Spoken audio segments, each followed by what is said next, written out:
Dia lagi nandur, saya lewat ke sampingnya dia. Ada berapa 15 menitan jalan kali. Di sini langsung semua bentol-bentol kayak disuntur rokok.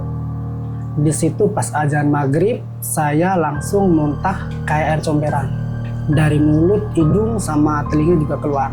Nggak lama badan saya membengkak. Sebadan. 4 tahun saya mengalami seperti itu. Keluarga saya nggak ada yang tahu.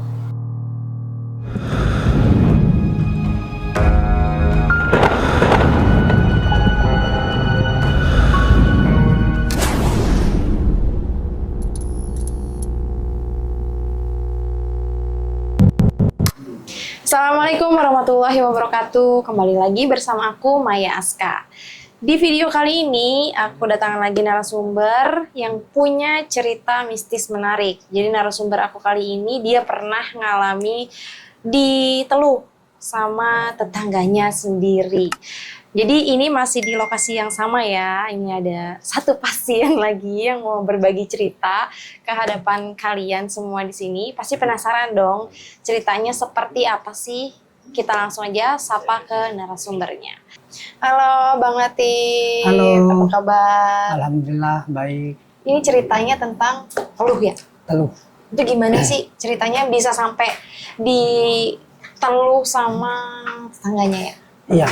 Ya mungkin nggak seneng ya. Awalnya kan dari om saya pribadi sakit-sakitan ya, kiriman teluh kayak begitu udah biasa. Tapi dia nggak ngasih tahu sama saya tahu itu kan.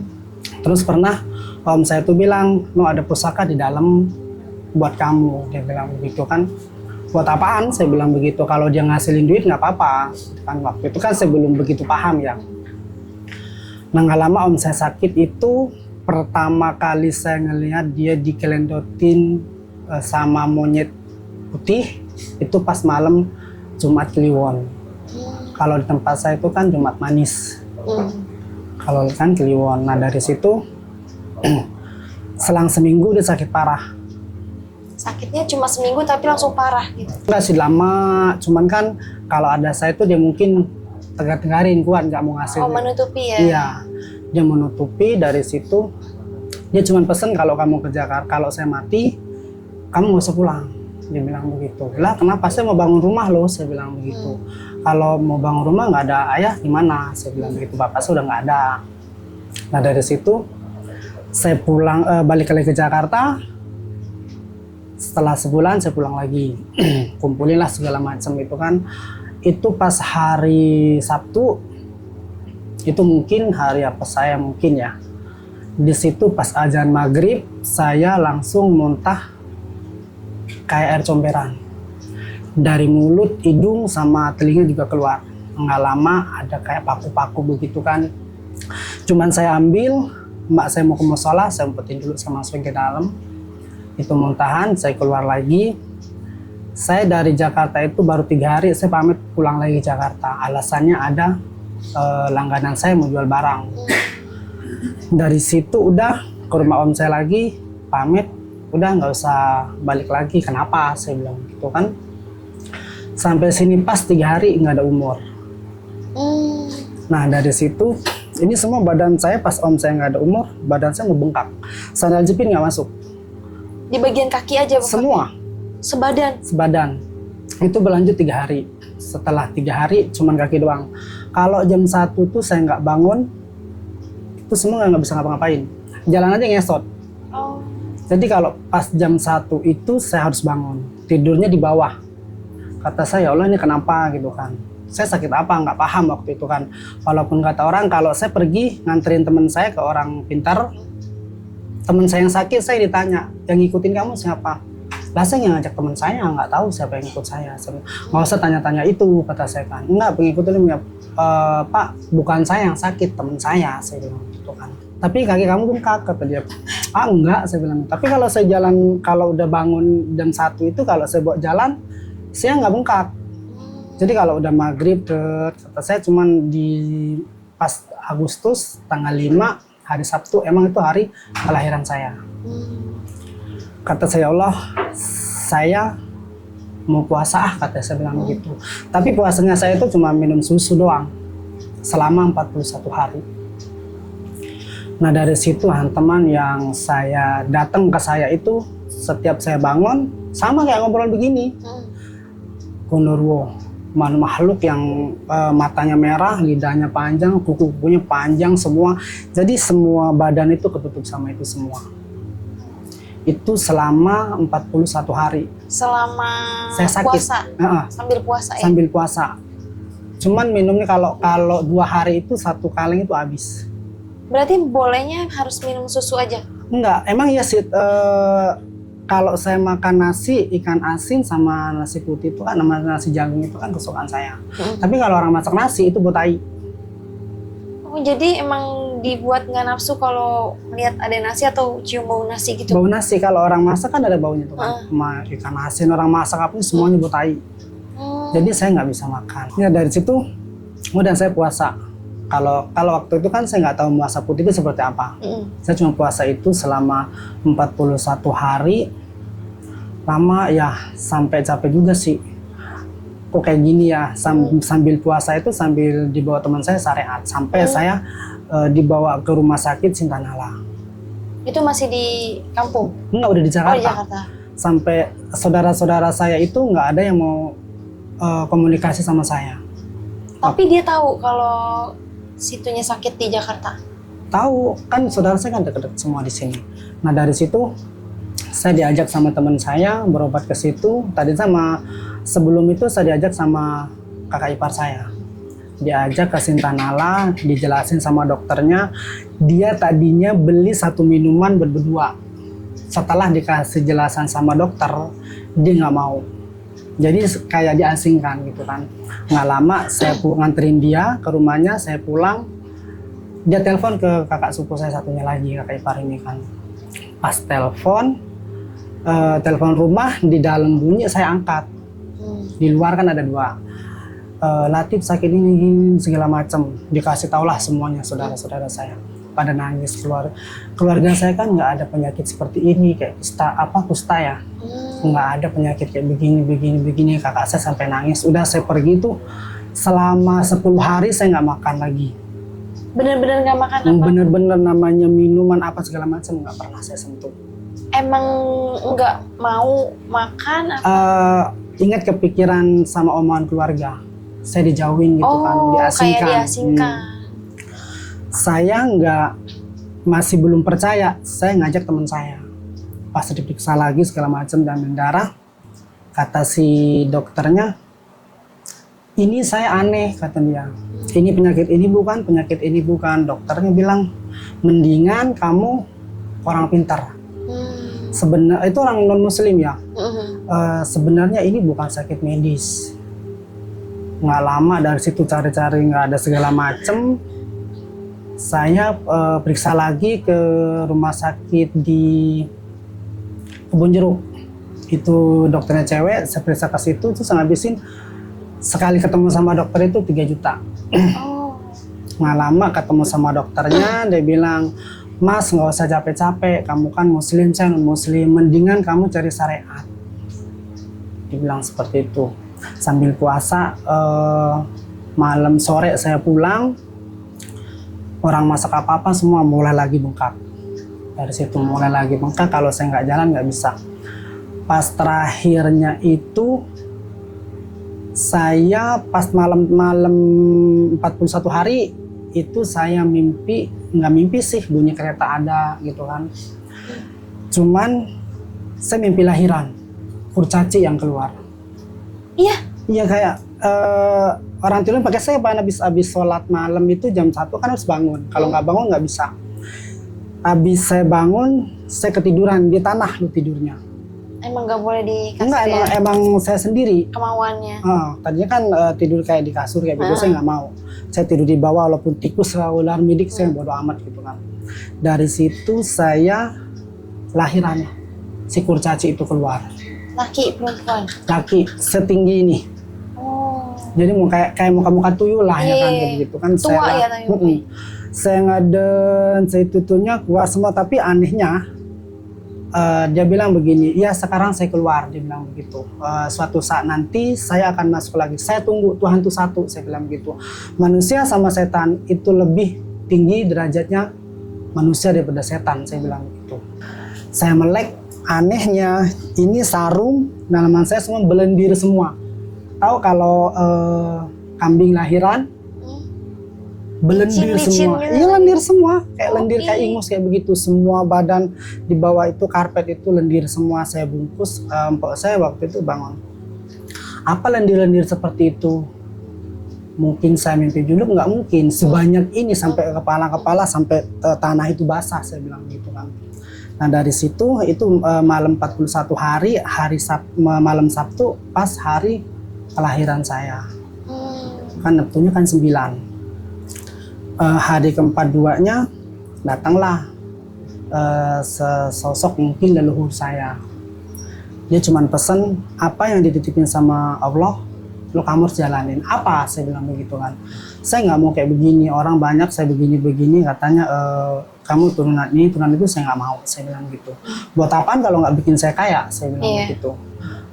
Saya nggak percaya dengan dunia seperti itu. Walaupun saya mengalami kejadian nanti kalau saya ngomong sama orang itu mau apa segala macam, saya dikata gila, saya bilang begitu. Terserah kamu, titipan Tuhan itu kalau sudah iya ya iya, orang dipilih sama terpilih itu beda. Iya. Nah tongkat itu yang ada di sini, yang saya lihat, yang mukanya sih ya bajunya itu masih kayak zaman nabi-nabi begitu, para wali-wali, sorbannya itu coklat semua. Nah ini tirus, jenggotnya ya cakep lah kayak gitu kan. Hari ke-43 ini semua udah kempes, nggak ada rasa sakit, saya tidur enak. Makan pas pertama kali makan itu saya ngabisin 2 piring. Pertama kali makan lagi. Pertama kali makan selama 41 hari. Nah nggak lama dari situ diajaklah sama saudara ziarah ya ke Pamijahan. Nah di situ itu setelah mimpi 41 hari itu nggak sembuhnya total, enggak. Nah dari hidung ini sama dari telinga ini kayak ada semut jalan, enggak kayak semut jalan aja. Saya begini-begini mulu gitu kan, sampai masuk ke mata sampai merah, ntar pulih lagi tuh putih, masuk lagi. Dari situ ya keliling lah. Terakhir di situ itu saya tidur tapi bunyi orang rokok kedengeran kertak-kertak gitu kan. Cuman yang saya garuk ini di muka ini saya garuk semua kayak jamur, pada rontok semua, termasuk yang di belakang sini sama yang di sini. Nah di sini ini dulunya kan sebelum om saya meninggal itu di sini tuh digigit sama macan hitam. Digigit begitu. Gaib. Itu jam 1:30 malam. Saya bangun habis buang air kecil, saya wudhu, saya tidur lagi. Nah dari situ pas saya lagi langsung dicaplok. Untungnya saya kepet begitu dia langsung mental. Nah dari situ di Pamijahan itu saya garuk semua. Pas belum bersih benar dibangunin. Heti bangun. Mana ayo kita berangkat di situ. Setelah jarah di situ, kencing di sini, di sana nggak boleh kencing kata dia. Udah jarah pertama masuk baca Yasin belum kelar, saya udah nahan kencing. Nahan kencing, ya Allah gimana? Jadi nggak usuk keringat kemana-mana. Kata yang pemimpin nggak boleh kencing di sini. Dibilang orang-orang mau kencing nggak boleh, anak kecil juga harus pakai pempes kan. Nggak lama dari situ udah kelar tahlil apa segala macem, saya izin Pak, saya mau kencing boleh nggak?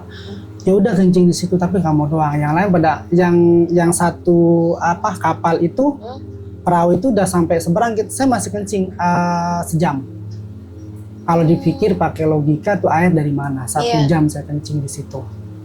Sampai yang nungguin juru kuncinya lama bener ya, udah berapa tahun dia bilang. 4 tahun. Saya mengalami seperti itu, keluarga saya nggak ada yang tahu. Saya berarti pendam 4 tahun sendiri. sakit itu. Iya, nggak ada yang tahu. Makanya kan kalau misalkan saya sakit masuk rumah sakit, itu saya nggak pernah ngasih kabar. Karena saya pakai jasanya satu asuransi. Di situ saya nggak pernah ngeluh apa segala macamnya. Tahunya mereka saya sehat-sehat aja. Padahal tabungan saya itu 350 juta ludes. Buat berobat. Buat berobat doang. Dari situ baru saya percaya pas malam itu si makhluk tinggi gede hitam itu datang lagi. Kok dia datang lagi mau ngapain kata saya kan. Saya pikir teman saya ketok-ketok sih. Lalu mau ngapain masuk ke sini lagi? Lu pakai baju kayak begitu, nih bilang gitu kan. Nah yang di dalam mimpi itu yang pakai baju pakai tongkat itu datang. Dia usir dia, terus dia bilang, ini keadaan sadar ya, nggak saya tidur, nggak saya mimpi gitu kan. Ini nyata, kalau kamu nggak percaya sudah. Tahu nggak siapa yang ngebikinnya itu setelah sembuh? Berarti sembuhnya dari yang diobatin sama pemijahan itu ya? Iya pas ke pemijahan, dari situ kan tahu sih, cuman kan mau ngomong begitu kan, ini kan Gaib ya? gaib, nggak ada bukti Iya, realnya iya. gitu kan. Ya udah gitu kan, pas saya juga pulang kampung juga, ada minta rokok. Bagi rokok saya dong, dia bilang gitu. Rokok saya habis ini mau saya beli, dia bilang gitu kan. Dia lagi nandur, saya lewat sampingnya dia, ada berapa 15 menitan jalan kali, di sini langsung semua bentol-bentol, kayak disuntuk rokok. Setelah lewatin orang itu? Iya, dia minta rokok, karena emang rokok tinggal satu doang, saya bakar. Saya pulang ke rumah, kata mak saya, kamu kenapa? Nggak tahu, ketemu orang itu sih minta rokok, kan saya nggak ada rokok. Saya bilang saya beli, dia pas saya pulang dia nggak ada. Udah sono beli ini, bilang begitu. Saya beliin, saya titipin sama ponakannya. Setelah dititipin, mungkin sampai sana, biasanya kan ada bekas. Iya, kalau di Ini situ mah nggak ada, benar-benar hilang. semua nggak ada. Tadinya itu kan pas sampai rumah pecah, Ada airnya ya? airnya amis. Tapi setelah saya beliin rokok, saya kasih, titipin sama ponakannya, ini semua kering. Ini baju yang bau amis nggak ada. Dalam sekejap udah langsung bentol-bentol? Dalam sekejap, 15 menit. Nggak ada setengah jam, kayak sejam nggak ada. Tapi setelah beliin dia rokok udah? Ya mungkin dari 15 menit saya beli rokok, merasa panas, saya buru-buru pulang di kamar dulu. Mak saya baru, udah sholat asar belum, muka saya Gatal? udah gatel sih lah, kayak kena apa sih, cacar begitu. Udah kena cacar. Kenapa? Kata dia, nggak tahu, habis beli rokok ketemu orang itu. Saya bilang gitu kan. Udah sana kamu beliin, saya beliin 3 bungkus. Saya cari-cari, udah mungkin saya menahan panas itu sama perih itu udah 1 jaman. Setelah itu hilang. Tapi itu orang punya masalah apa sih sampai kayak gitu? Nggak paham. Mungkin kata om saya dulu kan pengen apa sih namanya itu loh, pengen diseganin tapi salah jalan. Ya dari situ sih banyak kejadian-kejadian aneh yang saya nggak mau itu semakin gencar. Semakin kayak kiriman orang itu semakin, aduh gimana ya, sampai keluarga saya pribadi juga kena. Berarti ada aja ya orang yang nggak senang ngirimin. Tapi kenanya ke keluarga lain juga apa ke? Ada keluarga lain juga. Keluarga masih sedarah ya, kalau sepupu nggak. Kalau kata saya, permintaan saya kalau misalkan ada orang yang iseng, lu mau orang lain ini bodo amat, tapi jangan senggol saya sama keluarga saya. Kalau saya emang dari awal kan emang saya nggak pernah mau kejadiannya pas keluarga pribadi, keluarga inti ya kan yang kena. Kalau kayak gini mah saya harus turun tangan, saya bilang gitu kan. Saya nggak mau. Nah dari situ kakak saya sakit, kena juga. Kalau saya datang itu sembuh walaupun kakinya bengkak. Oh, sama juga kakinya Sama. juga yang bengkak. Kalau saya pulang ke kontrakan itu semalaman nggak bisa tidur. Tapi keanehnya kalau saya datang sembuh, nggak ada rasa sakit sama sekali. Nah dari situ saya mikir, masa iya keluarga aku mati dengan kayak gini gitu kan. Lu senggol gua, urusannya kuburan, saya bilang begitu. Walaupun saya nggak ngerti nih mau dibawa kemana nih, mau di apa sih namanya, mau ambil dari mana dulu jalannya, mau ngambil orang itu kayak gitu kan. Ya jalan satu-satunya nanti kalau misalkan ketemu ya selama 41 hari itu saya nggak tidur. Sehari semalam itu tidur cuma 1 jam. Walaupun siang kerja, malamnya itu paling saya tidur jam 9:30, jam 9:30 saya udah harus bangun.